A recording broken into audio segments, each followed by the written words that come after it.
What's up guys, my name is Ace, and today I wanted to talk about older COD versus newer COD, and whether or not my love for older Call of Duty games is purely based on nostalgia, or if the games were just genuinely better back in those days, or at least if I feel they're generally better. Now of course this is going to be a highly subjective video, so it's totally fine if you disagree, and please let me know why in the comment section below if you do. And another thing to point out is I am going to be making certain generalizations here. Not all Call of Duty games are created equal, even if they're within the same era, so an issue that popped up in one COD game 10 years ago may not have been something that was prevalent in others, and I'm not going to get too much into the details of individual Call of Duty games. I'm more so looking at different eras of Call of Duty. And diving right into this, I wanted to start this off with what I feel is better with newer Call of Duty games. And when I'm talking about newer COD games, I'm generally referring to like Modern Warfare 2019 and on, but with some of these points it does extend a little bit further into the past. But the first couple things that are undeniably better in newer Call of Duty games are graphics and audio fidelity.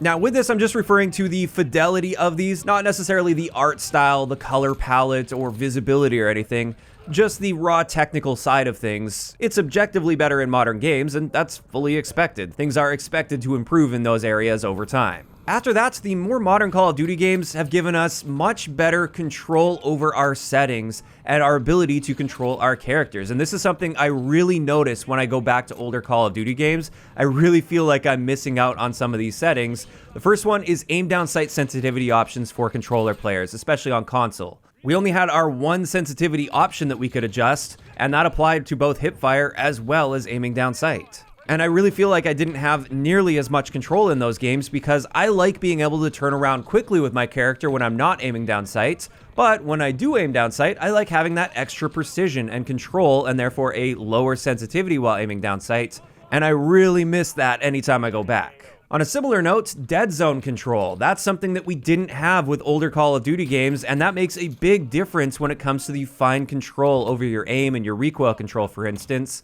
And that's yet another thing that is definitely improved with newer COD games. On top of that, something we've seen with the past two Call of Duty games that we've never seen before for console at least, an FOV slider. Again, this is a huge thing where when I go back to play old COD games, I'm really missing out on that FOV slider, and I wish I had one. So undoubtedly, that has also been another improvement with modern games, and it's something that older games were lacking. Next up on my list of things that I feel are better in newer Call of Duty games, and this one does have some debate attached to it. It's not all positive, it's not all sunshine and rainbows here. This is crossplay. I love the fact that I can play with anybody on any platform. If I've got a friend that plays on Xbox and I play on PlayStation, I can play with them. Same thing goes with PC players. I can play with them. And I do like having that ability available. I also like the fact that the PC player base isn't going to completely die off on a game after its life cycle, like it used to in many old CODs, because we're all in a unified matchmaking pool. Now again, crossplay absolutely does come with its issues as well, and I feel like there's still room for improvement with crossplay, but overall, I do feel like it was a step in the right direction for the franchise. Next up, another thing I like about newer CODs that I find myself kind of missing when I go back to play older ones, this is the ability to edit your classes mid-game. I was actually very skeptical about this feature when it was first announced, but it turns out I now love it, and I hope it's here to stay for all CODs going forward. The next thing I like about newer CODs is DLC maps are now included for everybody that owns the game for free, which means the player base isn't going to be split up in a ton of different directions depending on which DLC packs you've bought, like we saw in older COD games. Now with this, there's plenty of room for argument about the quality of the DLC now compared to older days, but at the end of the day, I love the fact that we aren't being split up based on the DLC packs that we own. On top of that, there's also no supply drops or gambling mechanics in newer COD games, which is excellent. And in recent years, there's always been a reasonable, yet sometimes boring and tedious, method to unlock all gameplay altering content without spending any extra money. So when it comes to new weapons that are added to the game, for instance, you never have to spend a dime to get those. You may have to play 15 matches and perform some stupid, tedious challenge to get it, but everybody can get all new guns without any gambling and without spending any money, and that's great. Additionally, in our Create a Class section, I love the fact that we can see actual weapon and attachment stats, and not just those stat bars that are often meaningless and completely misleading. That's another big improvement that I love with modern COD games. Now finally, I wanted to mention something that doesn't just apply to the new Call of Duty games, but is definitely a huge improvement over the very old COD games. This is the inclusion of dedicated servers for hosting our matches. Now this is something that was actually introduced and we started seeing in Call of Duty Ghosts, so quite a while ago, but it's still a huge improvement, and I would have loved to see dedicated servers in games like Black Ops 2 or Modern Warfare 2, for instance. That would have made a big difference in my enjoyment, and I definitely don't miss the constant host migrations or just getting a bad host that made things completely unplayable. Now, is their server infrastructure perfect in modern CODs? No, I think there's still plenty of room for improvement there, but it's still a far better system than the old school system of hoping you would get a good host. And with that, that's going to wrap it up for my primary points in favor of newer Call of Duty games, the things that I feel have definitely improved with COD. Now let's get into the things that I feel were generally better in older Call of Duty games. And again, just keep in mind, I am making certain generalizations here. Not all old Call of Duty games are created equal when it comes to these areas. But the first thing I'm going to bring up here is long-term player progression. The old school prestige system where it didn't reset every season and it encouraged and kind of forced variety. If you were somebody that dedicated yourself to working your way through the prestiges, it made sure there was a lot more variety going on because you didn't have everything unlocked after the first week or two of the game being out for the rest of the game's life cycle. And I really feel like that added a lot to the magic of Call of Duty games. On top of that, with many old COD games, we have weapon prestige, so you could have a really long weapon grind, but it wasn't a necessary grind. You could max out a weapon fairly quickly if you wanted to, and then it was your choice if you wanted to go beyond that to unlock some interesting cosmetic options. You could prestige it, set it back to level 1, and grind through it again. And I would take that over just a straight up long weapon grind to begin with no choice on how long you want that grind to be. It's just going to be a long grind for everyone just to get all of the attachments unlocked. On that same note of progression, back in the day, double XP really meant something to me. It was something that I would actually get excited for, and double XP tokens would work with gameplay time only. They wouldn't be counting down in the lobby, or if something happens in real life right after you activated a token and your game session is cut short, you don't feel like you're missing out there. I just feel like that double XP token system was so much more player friendly back in the day, whereas now it's much more focused on trying to manipulate the player to play longer and to introduce that FOMO mechanic where they feel like they're missing out on their double XP token if they don't continue playing. Additionally, in older Call of Duty games, we had a lot more earnable rewards in game. So through actual gameplay time and challenges, you could earn interesting calling cards and emblems and camos and prestige rewards and weapon prestige rewards. And all of these things were done through gameplay, not through COD points. And I found it was a great way to sort of express yourself in game because it shows what you've put the time into and what you've worked toward to unlock rather than what you just decided to purchase with COD points. After that, of course, I can't make this video without mentioning matchmaking. Back in the day, there was so much more variety in matchmaking. Every time you get into a lobby, you never know what you're gonna get. It might be a really difficult, competitive lobby, it might be a really easy lobby, or it might just be kind of in the middle where you have a good mix of players. You've got some average players, some below average, some above average players, and on a gunfight to gunfight basis, you never know what you're gonna run into. Additionally, with the old matchmaking system, it felt good to get better at the game. There was a real incentive and reward for getting better. Ping was actually king. You weren't being punished connection-wise because you happen to be a really good player and it has to stretch outside of your matchmaking radius in order to find a better skill match for you. And with older CODs, you could have so much more fun with mixed skilled parties. If you're not very good at the game and you have a friend that's amazing at the game, you could still have a great time playing all night long with them because the matchmaking system wasn't trying to artificially bring you up to his level and force you to play against really tough competition.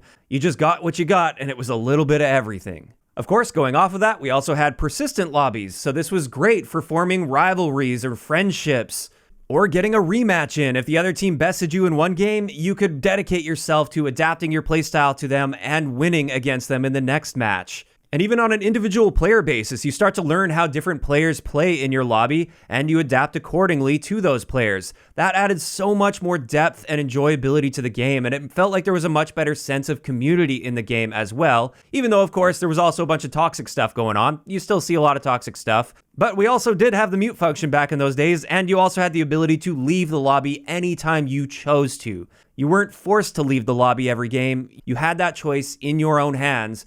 And I really miss those days of getting a lobby with a great connection and a good group of people and sticking with that for potentially even hours at a time. Going off of that, we also had map voting in older Call of Duty games, which we no longer really see in modern CODs. And with maps, I just feel like the general map design back in the day is straight up better than most of the map design we're seeing today. And I honestly believe this isn't just nostalgia talking. When I go back to play the older Call of Duty games, I just feel like the maps play and flow so much better, and the spawns work so much better as well. That's another point here. While spawns are always a problem to some degree in Call of Duty, I do feel like the old style of the spawn system with COD was far superior to what we've been seeing in many recent years with Call of Duty.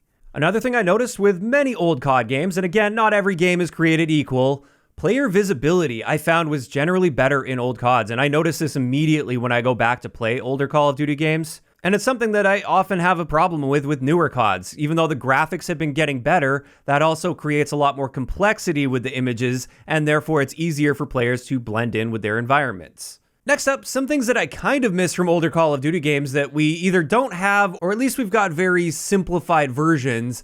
This is leaderboards as well as lobby leaderboards. On the leaderboard front, it was great to have weekly and monthly and all-time leaderboards, and you could sort through those. You could also sort based on different criteria like score per minute or kill-death ratio or just the raw amount of score or raw amount of kills that you have in the game. And we no longer have access to that. I also do miss those lobby leaderboards, so you could kind of see what kind of competition you were coming up against before the game started, and you could prepare accordingly for that. Next, from older Call of Duty games, I kind of do miss the consistency of quality and quantity with our DLC content. As much as I love the fact that all maps are included for everybody post-launch and they don't split up the player base, there is a part of me that misses the consistency and quality of the map packs that we used to get back in the day. We used to always get 4 multiplayer maps instead of just like one map when the season launches and then another one sometime mid-season. And I do remember it being a much bigger deal when a map pack would drop. It would really bring a lot of hype back to the game for a decent amount of time, whereas recently with the seasonal system, it's felt very lackluster, and I don't even really get all that excited for new seasons anymore because they're just going to drip feed stuff over time. And speaking of drip feed, something I noticed with older Call of Duty games is I always felt like they launched in a completed state, and then anything we got post-launch felt like a pure bonus. Whereas these days, it seems like they launch the game with the promise of more. They launch it in a sort of incomplete state. It feels like they're holding back a lot of things from us so that they can release it down the road to try to bring us back to the game after we've fallen off. And a great example of this is like party game modes, for instance. That used to just be a staple. It would come with the games at launch, and it was a core part of the game, whereas now it's something that we have to pray for 5 or 6 months down the road and hope that we can start to get some party game modes mixed in there. Additionally, with older Call of Duty games, I kind of miss the fact that development was really focused. It was all about the standard multiplayer experience. We didn't also have to worry about gunfight and ground war and fire team and Warzone and all of these other areas of the game. And therefore, it just felt like their efforts were much more focused into the one area where everybody was playing together, rather than spreading their resources very thin across all of the different experiences. Now, this video is getting a little longer than I initially expected, so I'm just going to add one final point here on what I feel makes older CODs better, and this area is extremely subjective. In my opinion, sometimes simple is better. And older CODs had a tendency to keep things simple. Stick to the basics, stick to the things that work. Try not to add too much complexity or gimmicks on top of that, because if you do that, things can start to fall apart and unravel. A couple examples of this, if we look to older CODs and how many awareness style perks we have, so perks that essentially tell you where enemy players are without you having to use your game knowledge to figure that out. Back in the day, they didn't really exist, or at most we would have like a footstep amplifying perk. But in the early days, we didn't have things like High Alert or Sixth Sense or Tracker or Piercing Vision or Intuition. We didn't have all these additional perks that we had to counter, but you could only counter 1 or 2 of them at any given time. Instead, older games typically had a more simple rock, paper, scissors approach. You choose one thing like explosive resistance, and in doing so, you sacrifice the ability to stay off the enemy's minimap, or the ability to counteract their kill streaks that are in the air. Another example of simple being perhaps better, and again, this is subjective, I kind of miss back in the day having really simple attachment selection with weapons. Instead of having the gunsmith where you can have 10 attachments and many of these attachments completely change how the gun performs, or if a gun has a notable downside, you can literally just eliminate that downside by stacking the right attachments on there. I feel like having the more simplistic approach that we used to have, first up, made weapon balancing so much easier, and then second, it also provided so much more unique character to the weapons. Each weapon truly felt unique because you couldn't just essentially turn that weapon into a different weapon that you already like because you don't like how the base version of that weapon performs. When I go back to older CODs, this is something I always notice really quickly, is I remember the guns, I remember the character of the guns, and I love the character that those weapons have. Whereas now the guns just don't feel nearly as memorable to me because I can turn them into whatever I want them to be, rather than really having to learn and master that individual weapon. And that's yet another area that provides a lot of depth and replayability to the gameplay. And that right there is going to wrap it up for my thoughts on this topic. In conclusion, are older CODs in general better than newer Call of Duty games, or is it just nostalgia?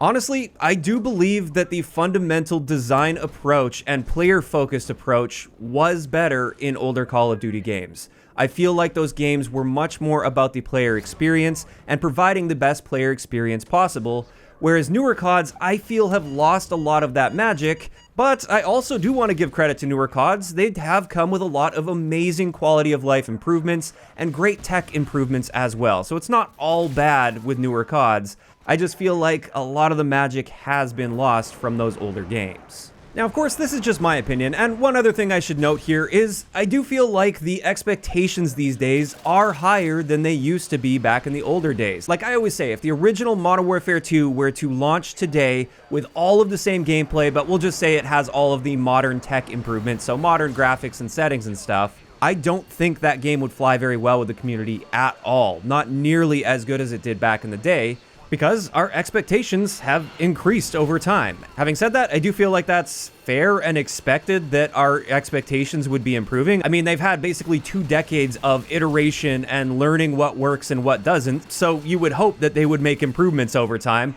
Whereas back in the really early days of COD, where we had all these big issues that wouldn't fly today, we didn't really know any better at that point, and therefore it is hard to make that apples to apples comparison. Now, of course, this is just my opinion, and this is where I want to hear from you guys in the comment section down below. Do you think older CODs were actually better than newer CODs?